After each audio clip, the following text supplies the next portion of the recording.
తాజా వార్తలను అందించే ప్రెస్ న్యూస్ కి స్వాగతం.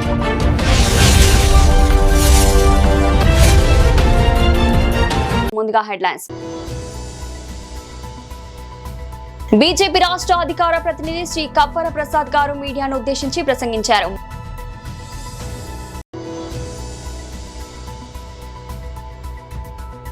మాజీ మంత్రి ఎమ్మెల్యే కేటీఆర్ అసెంబ్లీలో మాట్లాడుతున్నారు.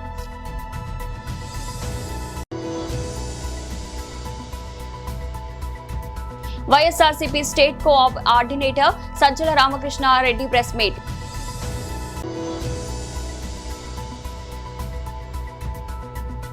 తిరుమలలో సింపుల్ గా బెల్లంకొండ శ్రీనివాస్ పెళ్లి. బీజేపీ రాష్ట్ర అధికార ప్రతినిధి శ్రీ కప్పర ప్రసాద్ గారు మీడియాను ఉద్దేశించి ప్రసంగించారు. మీడియా మిత్రులకు నమస్కారం. నా పేరు కప్పర ప్రసాదరావు. నేను భారతీయ జనతా పార్టీ రాష్ట్ర అధికార ప్రతినిధి. రాష్ట్రంలో అధికారంలో ఉన్న కాంగ్రెస్ పార్టీ, ప్రతిపక్షంలో ఉన్న బీఆర్ఎస్ పార్టీ, ఈ రెండు కూడా తమ కర్తవ్యాల్ని విస్మరించి రాష్ట్ర ప్రజానికానికి తీవ్రంగా ద్రోహం చేస్తూ ఉన్నాయి. ఈ రెండు పార్టీలు రాజకీయంగా విరుద్ధంగా ప్రకటనలు చేసుకుంటున్నప్పటికీ అంతర్గతంగా ఒకే దృక్పథంతో ఒకే ఉద్దేశంతో పనిచేస్తున్నట్టుగా స్పష్టంగా అర్థమవుతాం. ఇదొకటైతే ముఖ్యంగా ఈరోజు రాష్ట్రంలో ప్రధాన ప్రతిపక్షంగా ఉన్నటువంటి బీఆర్ఎస్ పార్టీ నాయకులు కల్వకుంట్ల చంద్రశేఖరరావు గారు పూర్తి బాధ్యతారహితంగా ప్రవర్తిస్తూ ఉన్నారు. వారు అసెంబ్లీ సమావేశాలకు హాజరు కాకపోవడం, అసెంబ్లీ సమావేశాల్లో ప్రజా సమస్యల్ని ప్రస్తావించకపోవడం, ఇవన్నీ గమనిస్తుంటే ఆయన తన విధి నిర్వహణలో పూర్తిగా విఫలమైనారనడానికి స్పష్టంగా సంఘటనలు కనిపిస్తూ ఉన్నాయి. ఈరోజు ప్రధానంగా ఏంటంటే కేసీఆర్ గారికి గజ్వేల్ నియోజకవర్గం ప్రజలు ఎలా ఇబ్బంది పడుతూ ఉన్నారు, వీరు సమావేశాలకు హాజరు కాకపోవడం వల్ల ఆ నియోజకవర్గం ఎమ్మెల్యే పేరుకే ఉన్న ఎమ్మెల్యే లేనటువంటి పరిస్థితి అక్కడ కనబడతా ఉన్నది. వీటన్నింటిపైన కేసీఆర్ గారికి భారతీయ జనతా పార్టీ తరఫున అధికార ప్రతినిధిగా ఒక బహిరంగ లేఖను ఈరోజు రాయడం జరుగుతూ ఉంది. ఈ బహిరంగ లేఖ ద్వారా కేసీఆర్ గారికి కొన్ని ప్రశ్నలు వేస్తూ ఉన్నాం. ఈ బహిరంగ లేఖను కేసీఆర్ గారికి రాస్తూ కొన్ని ప్రశ్నలు వేస్తూ ఉన్నాం ఆయనకి. గత 15 సంవత్సరాలుగా గజ్వేల్ నియోజకవర్గానికి మీరు శాసనసభ్యులుగా ఉన్నారు.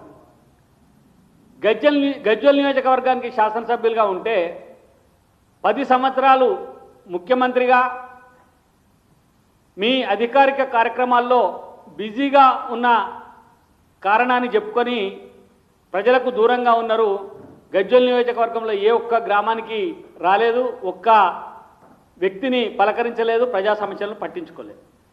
సరే అయిపోయింది, మళ్ళీ మీరు ప్రతిపక్షంలోకి వచ్చారు. ఇప్పుడు ప్రతిపక్ష శాసనసభ్యుడిగా ప్రతిపక్ష అధికార పార్టీ తరఫున ప్రతిపక్ష నాయకుడిగా ఉండి కూడా ఇప్పటికీ మీరు గజ్వేల్ నియోజకవర్గ ప్రజల సమస్యల్ని ఏమాత్రం పట్టించుకోవడం లేదు, ప్రజలకు అందుబాటులో ఉండడం లేదు. ఒక నియోజకవర్గ ఎమ్మెల్యేగా మీరు పూర్తిగా విఫలమైనరు అనేది స్పష్టంగా అర్థమవుతున్నటువంటి సమస్య. మాజీ మంత్రి ఎమ్మెల్యే కేటీఆర్ అసెంబ్లీలో మాట్లాడుతున్నారు. పవిత్రమైనది శాసనసభ కంటే పెద్దది ప్రజాస్వామ్యంలో ఏది కూడా లేదు సార్. కాబట్టి దయచేసి డీటెయిల్ ప్రాజెక్ట్ రిపోర్ట్ వెంటనే టేబుల్ చేయండి. లేకపోతే మంత్రి గారు మీరు చెప్పేది కానీ మీ అధికారులు చెప్పేది కానీ ఖచ్చితంగా తప్పు, సత్యదూరమైన మాట, ప్రజల్ని మీరు మిస్లీడ్ చేస్తున్నారు అని తప్పకుండా మేము అభియోగం మోపాల్సి ఉంటుంది. మీరు తప్పకుండా దానికి సమాధానం చెప్పాల్సి ఉంటుంది. డిపిఆర్ అనేది ఇప్పటి వరకు లేదు. మాకున్న సమాచారం ప్రకారం number 1 sir let me see clarification sir. తర్వాత సార్ ఐ హంబ్లీ రిక్వెస్ట్ మంత్రి గారు వారు మరి మేము వారిని ప్రార్థిస్తున్నాం సార్. 50 మీటర్ల బఫర్ జోన్ గురించి చెప్పారు సార్. 50 మీటర్ల బఫర్ జోను మరి ఈరోజు మూసీకి సంబంధించి వారు చెప్పారు, అది ఒరిజినల్ గా ఇచ్చింది 2012లో కాంగ్రెస్ గవర్నమెంట్, 2016లో మళ్ళీ మేము ఇష్యూ చేశాం. కానీ మంత్రి గారు నేను సూటిగా ఒకటే అడుగుతున్నాను, 50 మీటర్ల బఫర్ జోన్ అని చెప్పి 5 కిలోమీటర్ల అవతల మీరు ఎందుకు ల్యాండ్ ఎక్విజిషన్ నోటీసులు ఇస్తున్నారు? ఏ కారణం చేత మీరు 3297 ఎకరాలకు 10,000 స్ట్రక్చర్స్ కు అక్విజిషన్ నోటీసులు ఇచ్చారు? ఏ బేసిస్ లో ఇచ్చారు? ఇవి 50 మీటర్ల బఫర్ జోన్ లో ఉన్నాయా, బయట ఉన్నాయా? దయచేసి చెప్పాలని చెప్పి వారిని కోరుతా ఉన్నా. మూడో పాయింట్ అధ్యక్ష, మాకు అర్థం కాని, చాలా మంది ప్రజలు కూడా కన్ఫ్యూజ్ అవుతున్నది అధ్యక్ష. బఫర్ జోన్ లోనేమో మరి వాళ్ళ రిజిస్ట్రేషన్లు, పర్మిషన్లు ఇవన్నీ ఇచ్చింది ప్రభుత్వమే అధ్యక్ష, ఆనాటి ప్రభుత్వం. మరి వాళ్ళని ఆ రోజు సక్రమమైన వాటిని ఈ రోజు అక్రమం అని చెప్పి మంత్రి గారు ఏదైతే చెప్తున్నారో అర్థం కాని ఏంటంటే, బఫర్ జోన్ లో ఉన్న ప్రైవేట్ వ్యక్తుల ఇండ్లు కూలగొడతాం, కానీ ప్రభుత్వం అక్కడ హోటళ్లు కడుతుంది, రెస్టారెంట్లు కడుతుంది అంటే ఇది ఏ రకంగా సమర్థనీయం? ఏ రకంగా మంత్రి గారు దీన్ని సమర్థిస్తారు? వారు చెప్పాలి అధ్యక్ష. అట్లాగే అధ్యక్ష, ఈ సెలెక్టివ్ జస్టిస్ ఏదైతే హైడ్రా గురించి మా వివేకానంద్ గారు చెప్పారో వారు చెప్పింది అక్షర సత్యం అధ్యక్ష. అధ్యక్ష, ఈ రోజు సెలెక్టివ్ జస్టిస్ అంటే చట్టం అంటే పేదవాడికి భూతం, పెద్దవాళ్లకు చుట్టమన్న పద్ధతుల్లో గౌరవ మంత్రుల ఇండ్లు బఫర్ జోన్ లో ఉన్న, FTL లో ఉన్న ముట్టరు అధ్యక్ష. ముఖ్యమంత్రి గారి సోదరుడింటికేమో దారి దొరకలేదు హైడ్రాకి, కానీ ఇవాళ మాత్రం పేదవాళ్ల ఇండ్లు మాత్రం బుల్డోజర్ తో కూలగొడతా ఉన్నారు. ఇది వాస్తవం. ఇది మంత్రి గారు దయచేసి తప్పకుండా దీనికి సమాధానం ఇవ్వాలి. అట్లాగే అధ్యక్ష, ఒక్క మాట చెప్పాలి అధ్యక్ష, మంత్రి గారిని మేము సూటిగా అడిగాం, హైదరాబాద్ నగర పరిధిలో ఒక్కటంటే ఒక్క ఇల్లు కట్టారా, కానీ ఎన్ని వేల ఇండ్లు మీరు కూలగొట్టారు దానికి సమాధానం చెప్పమంటే మంత్రి గారు దాని ప్రస్తావన కూడా చేయలేదు అధ్యక్ష. అట్లాగే నేను ఇంకో మాట అడుగుతా ఉన్నా అధ్యక్ష, LNT మెట్రో విషయంలో మొన్న ముఖ్యమంత్రి గారు చెప్పారు అధ్యక్ష, చాలా సుదీర్ఘ ఉపన్యాసం ఇచ్చారు. ఎందుకు LNT యొక్క 15,000 కోట్ల అప్పు మీరు తీసుకున్నారు అంటే ఏం చెప్పారు అధ్యక్ష? కేంద్ర ప్రభుత్వం అంగీకరించట్లేదు అన్నారు. మేము ఆనాడు 2023లో ఎయిర్పోర్ట్ మెట్రో టేకప్ చేసినప్పుడు ఏ కేంద్ర ప్రభుత్వం అడ్డం రాలేదు అధ్యక్ష. ఆ రోజు కేంద్ర ప్రభుత్వం ఏమీ మాకు పరిమితులు పెట్టలేదు. కానీ వాళ్ళ మంత్రి గారు, ముఖ్యమంత్రి గారు చెప్తున్న మాట వింటే మాకు హాస్యాస్పదంగా అనిపిస్తున్నది. 15,000 కోట్ల అదనపు భారాన్ని ఈ రాష్ట్ర ప్రజల మీద మోపి ఒక ప్రైవేట్ సంస్థ బ్యాలెన్స్ షీట్ లో ఉన్న అప్పును రాష్ట్రానికి తబాదల చేసి ఏం సాధిస్తున్నారు అని చెప్పి మేము మంత్రి గారిని అడుగుతా ఉన్నాం. మా అనుమానం అయితే అధ్యక్ష, 280 ఎకరాల స్థలం ఏదైతే LNTకి గతంలో లీజు మీద ఆనాడు ప్రభుత్వం ఇచ్చిందో దాని మీద ఈ రోజు కొంతమంది భూబకాసురుల కన్నుబడ్డది. దానికోసమే ప్రయాస తప్ప ఇంకొకటి కానే కాదు. YSRCP state coordinator Sajjala Ramakrishna Reddy press meet.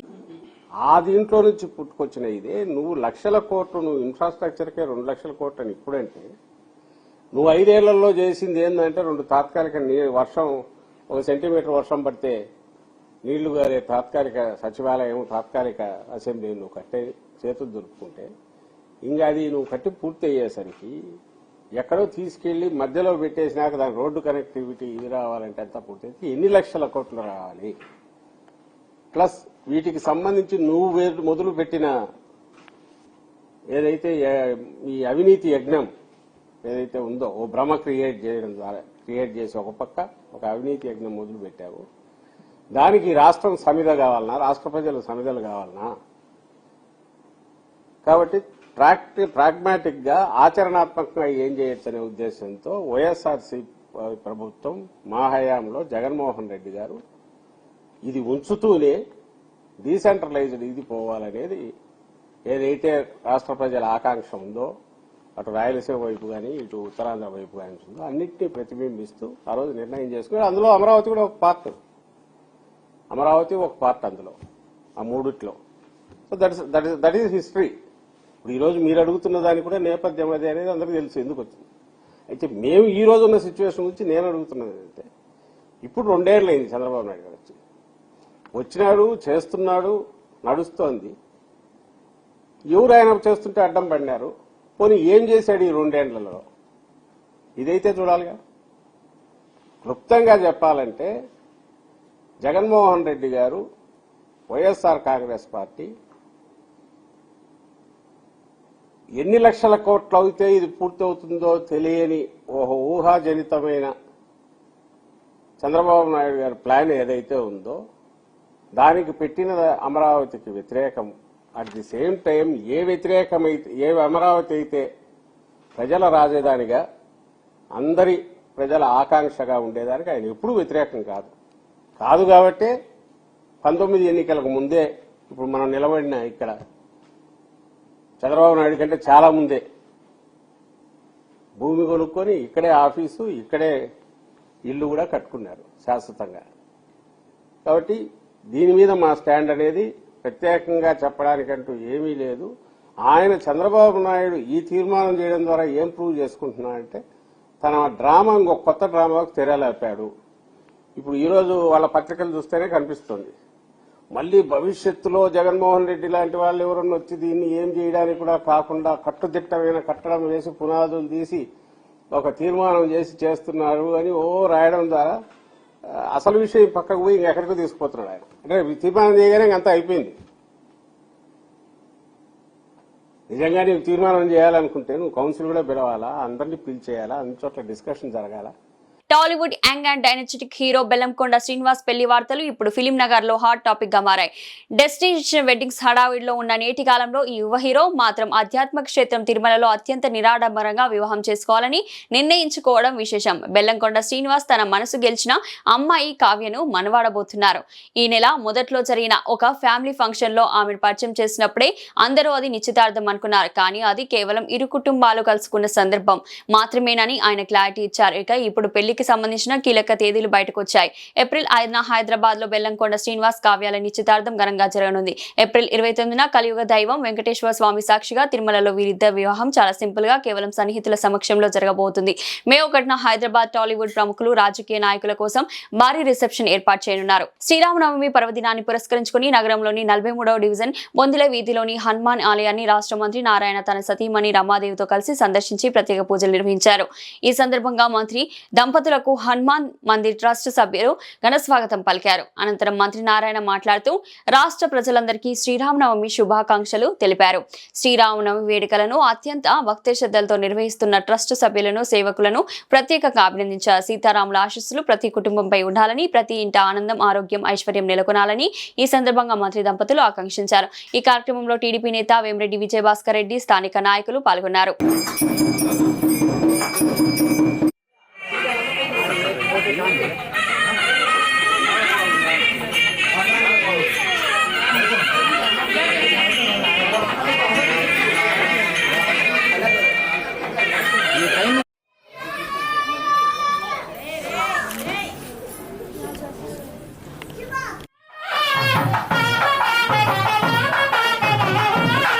Sri Rama Navami సందర్భంగా గోదావరికని శ్రీ కోదండరామ ఆలయంలో నిర్వహించి శ్రీ సీతారాముల కళ్యాణ మహోత్సవంలో రామగుండం ఎమ్మెల్యే రాజ్ ఠాగూర్, ఆయన సతీమణి మనాలి ఠాగూర్ తో జాతీయ SC ST commission member Vaddepalli Ramachandar, mayor Mahankali Swamy, deputy mayor Patapalli Yellaiah, Ajeevan GM Lalith Kumar తో కలిసి పాల్గొని సీతారామచంద్ర కళ్యాణాన్ని తిలకించారు. కళ్యాణ అనంతరం ఎమ్మెల్యే, ఆయన సతీమణి, జాతీయ ఎస్సీ/ఎస్టీ కమిషన్ మెంబర్ మాట్లాడారు.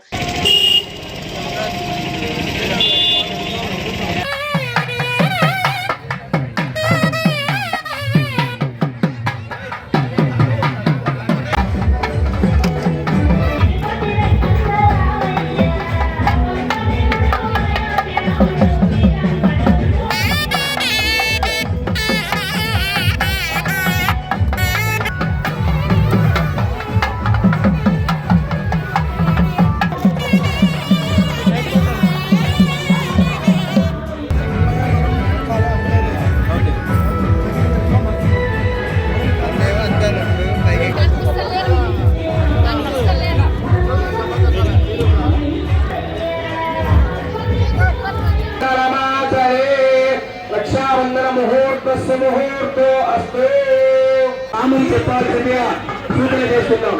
జై శ్రీరామ్, జై శ్రీరామ్.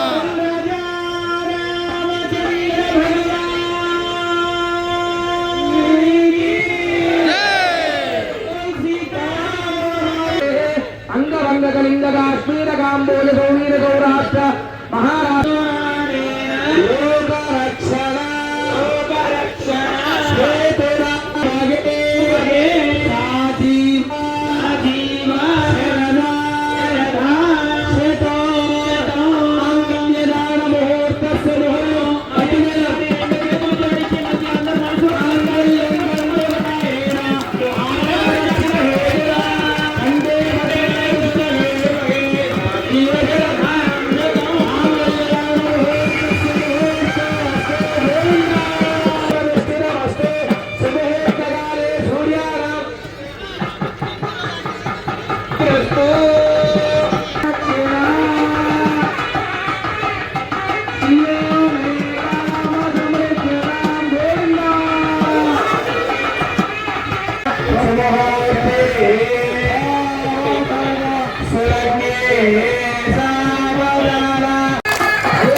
మదన్న, శశి, శ్రావణ్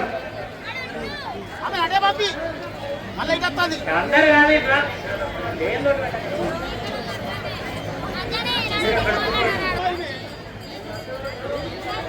ఇంకా పెద్ద ఇట్రండి.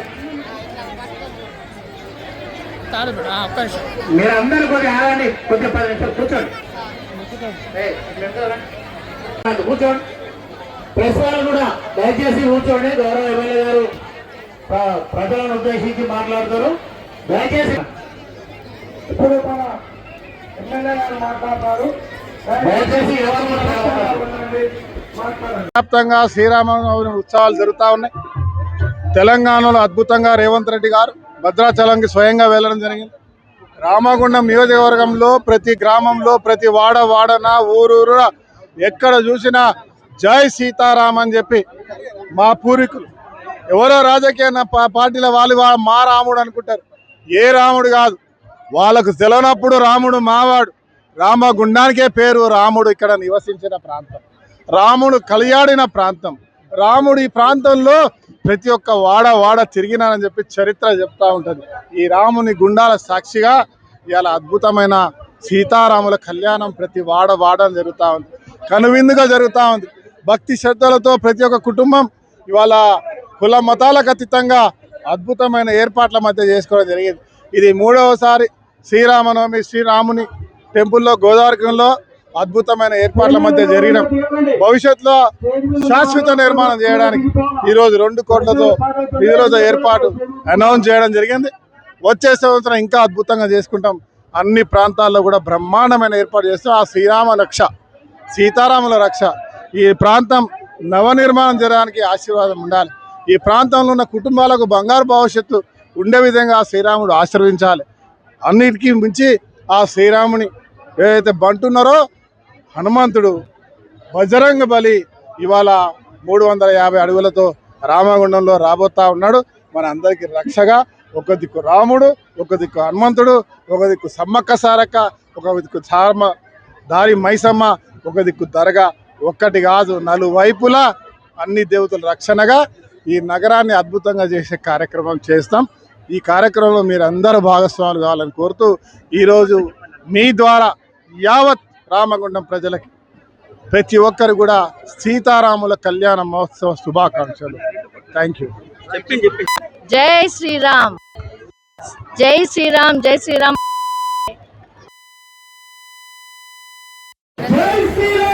ఈరోజు ఇంత రంగరంగ వైభవంగా మా రాష్ట్రపతి గారికి మా కుటుంబానికి ఈ ఆశీర్వాదం ఆ దేవాది దేవుడు ఇచ్చిందంటే ఆయనకి 2 చేతులు జోడించి ఆ దేవుని ఆశీస్సులు ఎప్పుడు కూడా పైన ఈ కుటుంబం, ఇక్కడ ఉన్న కుటుంబాలందరికీ న్యాయంగా, ఇక్కడ ఉన్న ప్రతి ఒక్కరికి కష్టం లేకుండా ఈ రోజు ఇంత రంగరంగ వైభవంగా అసెంబ్లీ ఉన్నా కానీ వచ్చి నేను ఇక్కడే ఉండి ఇక్కడ ఉన్న మా చైర్మన్, ఉన్న కాంగ్రెస్ కుటుంబం అందరూ కూడా ఇక్కడ అన్ని ఏర్పాట్లు బ్రహ్మాండంగా చేయడం జరిగింది. ఈరోజు ఆ దేవుడు మాకు అంత అదృష్టం ఇచ్చినందుకు నాకు మాటలు రావటం లేదు. చాలా ఆనందం ఉంది. ఇంతమందికి ఇక్కడ భోజనాలు, ఇంతమందికి ప్రతిదీ చిన్న నుంచి పెద్ద వరకు ఎండ వాన ఏదొచ్చినా ప్రతిదీ కూడా ఈసారి పచ్చ తోరణాలు మీరు చూస్తూ ఉంటారు. ఇంతకు ముందు కంటే ఎవ్రీ ఇయర్ రాజ్ ఠాకూర్ గారు సొంత ఖర్చుతోని ఈరోజు ఇక్కడ అన్నీ చేయడం జరుగుతుంది. ఆ అదృష్టం కూడా ఆ దేవుడు మాకు కలిగించినందుకు మళ్ళొకసారి ఆ దేవాది దేవుళ్ళందరినీ కూడా మా మీద ఇదే దయ ఉంచాలని కోరుతూ పచ్చని పందిరిలో ఆ దేవుడు కళ్యాణంని మీ అందరూ కూడా, మీ అందరి కుటుంబాలు, మీడియా మిత్రులు, ఇక్కడ ఉన్న కాంగ్రెస్ కుటుంబాలు, మొత్తం యావత్ రామగుండం అక్క చెల్లెలు అందరి కుటుంబాల పైన దేవుడు ఒక కృపని ఉంచాలని కోరుతూ మీ మీడియా మిత్రులు, మా తమ్ముళ్ళు, మీరందరూ, మీ కుటుంబాలు, మీ పిల్లలు అందరూ కూడా సూపర్ భవిష్యత్తు, మేము మీకు ఇల్లులు మీ అన్న ద్వారా అన్ని చేయగలగాలని ఇవాళ దేవుడు సమాజంలో కోరుతుందని. తెలంగాణ జాగృతి అధ్యక్షురాలు కల్వకుంట్ల కవిత తన రాజకీయ పార్టీ ఏర్పాటుపై కీలక ప్రకటన చేశారు.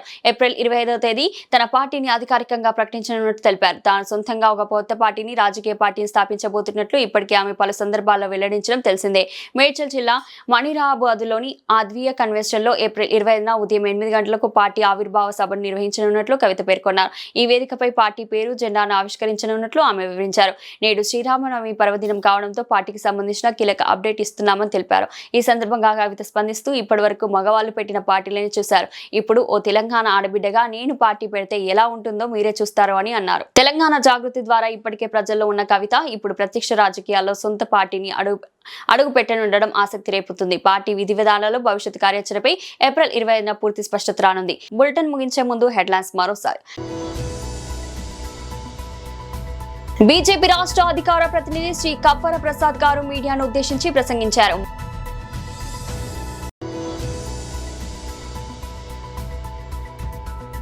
మాజీ మంత్రి ఎమ్మెల్యే కేటీఆర్ అసెంబ్లీలో మాట్లాడుతున్నారు.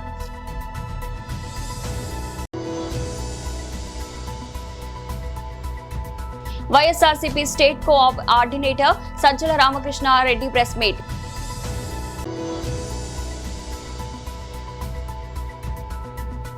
తిరుమలలో సింపుల్ గా బెల్లంకొండ శ్రీనివాస్ పెళ్లి. ఇది ఈ రోజు బులెటిన్. మరో బులెటిన్ లో మళ్ళీ కలుద్దాం. అంతవరకు సెలవు. తాజా వార్తలను అందించే ప్రెస్ న్యూస్ కి స్వాగతం.